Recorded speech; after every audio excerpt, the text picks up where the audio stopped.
अस्सलाम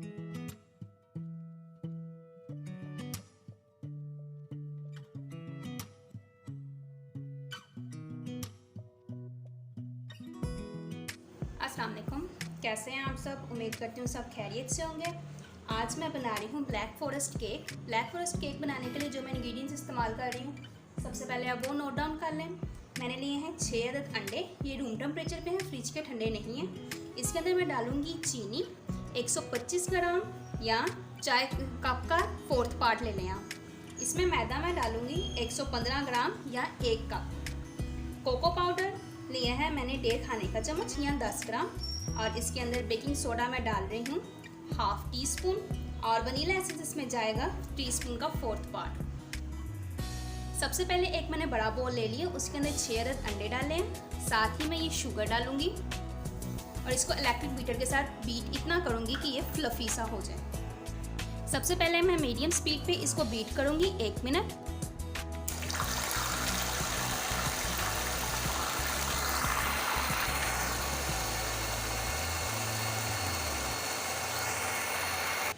एक मिनट हो गया मीडियम इसको स्पीड पे बीट करते हुए। अब मैं 3 से 4 मिनट पे हाई स्पीड पे इसको बीट करूँगी। मिनट हो गए बीट करते हुए। इसके अंदर मैं टीस्पून का 8th पार्ट डालूँगी वनीला एसेंस का। अब इसको तकरीबन 2 से 3 सेकंड मज़ीद बीट करूँगी। पाउडर प्रोडक्ट्स जितने भी थे उनको मैंने मिक्स कर लिया, बेकिंग पाउडर, मैदा और इसके अंदर मैंने कोको पाउडर को मिक्स कर लिया। अब थोड़ा थोड़ा करके कोको पाउडर इस मिक्सचर के अंदर डालूंगी और आराम से मैं मिक्स करूंगी, एक साथ नहीं डालना। मैं अपने हाथों के साथ मिक्स कर रही हूँ ताकि मुझे पता लग जाए लम्स कहाँ पे हैं। अगर आप चाहें तो स्पैचुला या स्पून के साथ भी आप कर सकते हैं। थोड़ा सा मैं फिर मिक्सचर डालूंगी और इसको मिक्स करूँगी, एक साथ नहीं डालना। मिक्सचर जो है मेरा अच्छे से देख सकते हैं आप, कोई लम्स नहीं है इसमें, मिक्स हो गया बहुत अच्छे से। ये मैंने लिया है, इसमें पाउंड का केक इजीली बन जाता है। इसको मैं ऑयल के साथ अच्छे तरीके से पहले ग्रीस कर लूँगी। अब इसके अंदर मैं बटर पेपर लगाऊंगी और इसको भी अच्छे से ऊपर से ग्रीस कर लूँगी। अब पैन के अंदर मैं हाफ मिक्सचर डालूँगी, हाफ मिक्सचर जो है मैं दूसरे पैन के अंदर डालूँगी।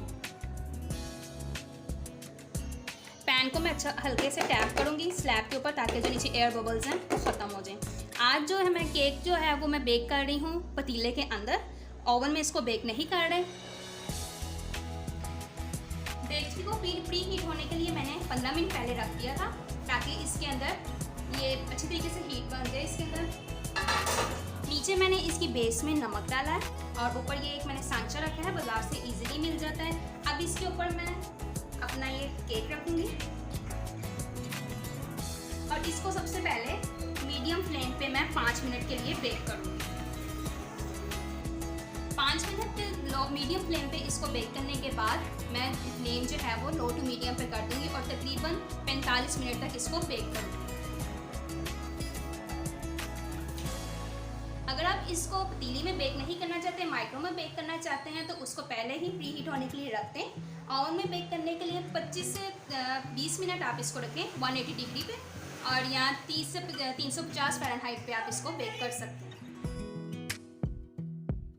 45 मिनट हो गए, केक आप देख सकते हैं अच्छे तरीके से बेक हो गया। अब चेकिंग कर लेते हैं, कुछ भी नहीं है इसका, डायरेक्ट मीन हमारा केक अच्छी तरीके से बेक हो गया। ये जो मार्क लगे हैं वो मैंने चेक किया था मिड में कि केक बेक हुआ है कि नहीं। अब इसको मैं बाहर निकालती हूँ, ठंडा होने का वेट करती हूँ। केक बिल्कुल अच्छी तरीके से हमारा बेक हो गया। बटर पेपर मैं उतार रही हूँ। अब हम इसकी करेंगे फ्रोस्टिंग रेडी। केक की फ्रोस्टिंग तैयार करने के लिए मैंने व्हिप क्रीम ली है और इसको मैंने तकरीबन 2 घंटे पहले फ्रीज़र में रख दिया था ठंडा होने के लिए। ये एक मैंने बड़ा बाउल लिया है, इसको भी मैंने 2 घंटे पहले ही ठंडा होने के लिए रख दिया था। अब मैं क्रीम का एक ओपन करूँगी। अभी मैं 1.5 कप क्रीम ले रही हूँ, उसके बाद अगर मुझे आगे ज़रूरत पड़ी तो मैं और करूँगी। जहाँ तक मेरा ख्याल है इतनी ही पूरी हो जाएगी।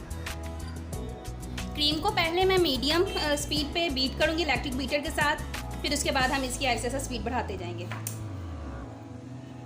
क्रीम जो है वो मेरी थोड़ी सी फ्लफ़ी होने लग पड़ी है। अब इसको मैं फुल स्पीड पे बीट करूँगी इलेक्ट्रिक बीटर के साथ।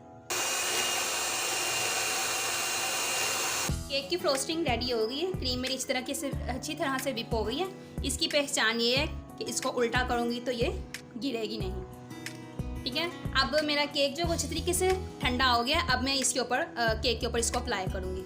केक हमारा अच्छी तरीके से ठंडा हो गया हुआ है। आज मैं यूज़ करी हूँ ये प्लेट इसलिए यूज़ करी हूँ कि कुछ लोगों के पास जो है वो केक प्लेट नहीं होती है, तो वो घर में कैसे होममेड प्लेट में कैसे रेडी कर सकते हैं केक, वो मैं बताऊँगी। सबसे पहले मैं क्रीम लूँगी, थोड़ी सी इसके बेस पे लगाऊँगी ताकि हमारा केक जो है वो उतरे ना।